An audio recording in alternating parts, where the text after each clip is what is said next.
જય જિનેન્દ્ર, આપણે સમણજી ગુરુકુલમ જે કન્યા હોસ્ટેલ છે એની સામે શ્રુત નિવાસની પ્રિમાઇસમાં ઊભા છીએ અને આ શ્રુત નિવાસ તપોવનના બાળકો માટે સ્પેશિયલી ડિઝાઇન કરવામાં આવ્યું છે.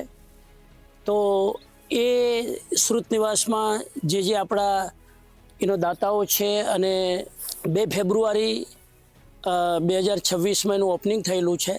આ બધા જ દાતાઓ આપણી સામે હાજર હતા અને આ બધા જ વ્યક્તિની હાજરીમાં આપણે એનું ઓપનિંગ કર્યું છે. ઉદ્ઘાટન કરતા Chanchalaben Vinay Mehta, Jaya Visanji Gala Memphis Tennessee, Kirtidaben Kirit Bavishi Fremont California, Dharmiben Atul Shah Chicago. આ બધાના હાથે 2 ફેબ્રુઆરી 2026ના ઉદ્ઘાટન કરેલું. એ શ્રુત નિવાસમાં જે લોકોએ સહયોગ કર્યો છે, આપણે એમના રૂમનો પરિચય એમના દાતાઓ સાથે મેળવીએ. તો આપણે એક રૂમમાં અહીંથી પ્રવેશ કરીએ છીએ.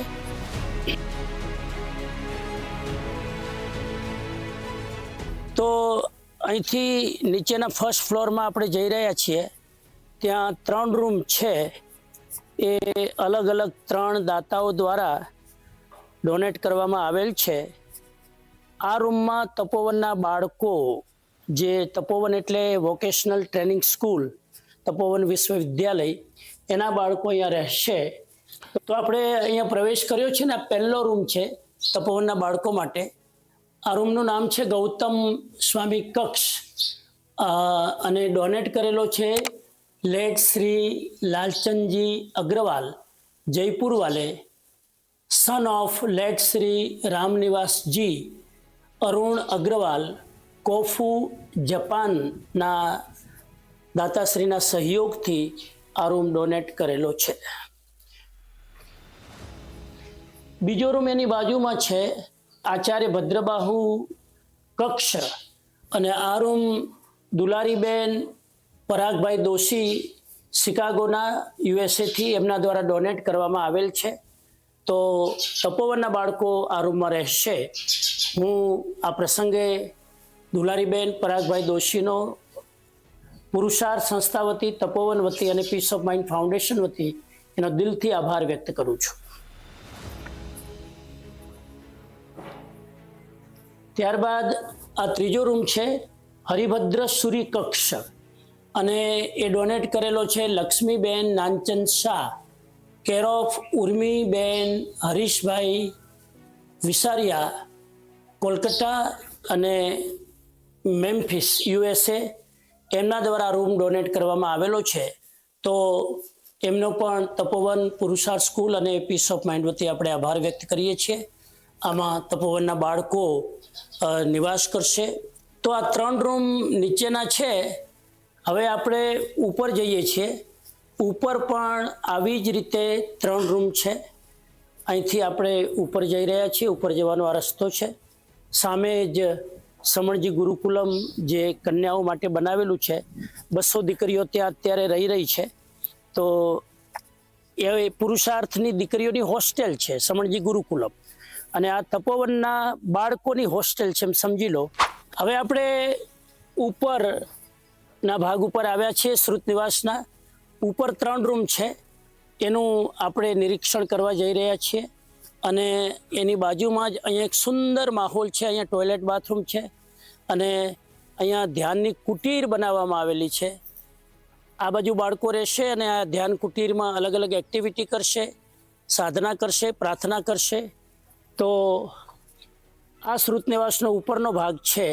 જો મોરલાનો અવાજ આવી રહ્યો છે, મધુર સવારનું વાતાવરણ છે, ખૂબ જ બ્યુટીફુલ નેચરલ એન્વાયરમેન્ટ છે. આ ઉપરના કક્ષમાં આપણે આવ્યા છીએ શ્રુત નિવાસના.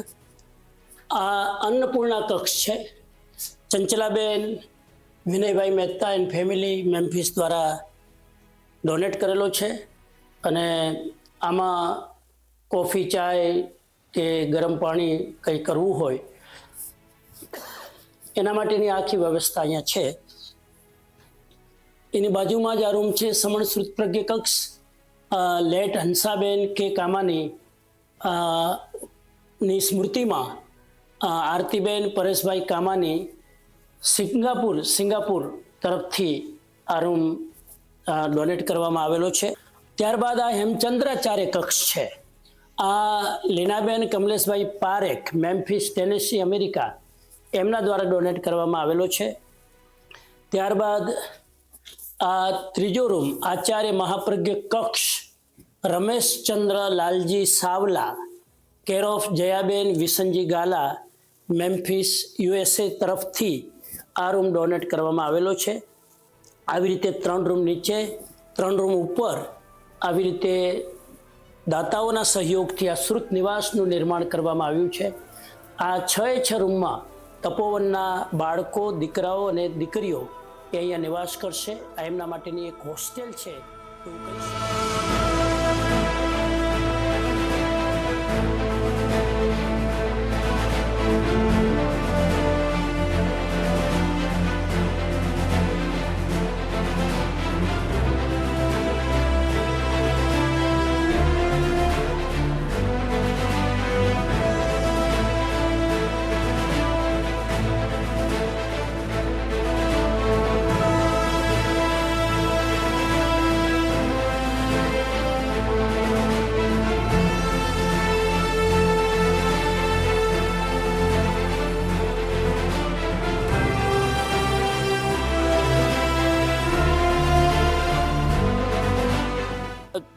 ये अलग अलग दाताओं के द्वारा डोनेट किया गया है.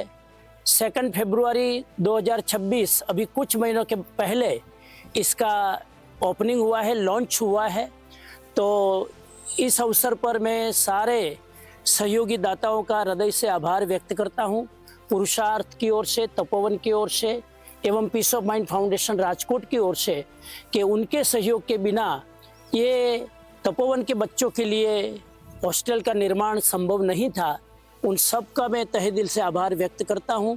ये पूरा लगभग 20-25 एकड़ में पूरा कैंपस डेवलप्ड हो रहा है. यहाँ पर ध्यान कुटीर है. वहाँ सामने अभी 1 साल पहले समण जी गुरुकुलम गर्ल्स के लिए हॉस्टल बनाई गई है. और ये पूरा सामने आभापरा है और बरड़ा का डूंगर है, पहाड़ है और बहुत नेचुरल एनवायरनमेंट है. रमणीय स्थल है, प्राकृतिक स्थल है. यहाँ पर हजारों विजिटर्स आते हैं, मुलाकात लेते हैं. और यहाँ पर स्कूल जो चल रही है, पुरुषार्थ स्कूल यहाँ से 6 किलोमीटर दूर है. वो बच्चे यहाँ से वहाँ जाते हैं बाय बस. और इन सारा एजुकेशन का पूरा एक नया डेवलपमेंट हो रहा है.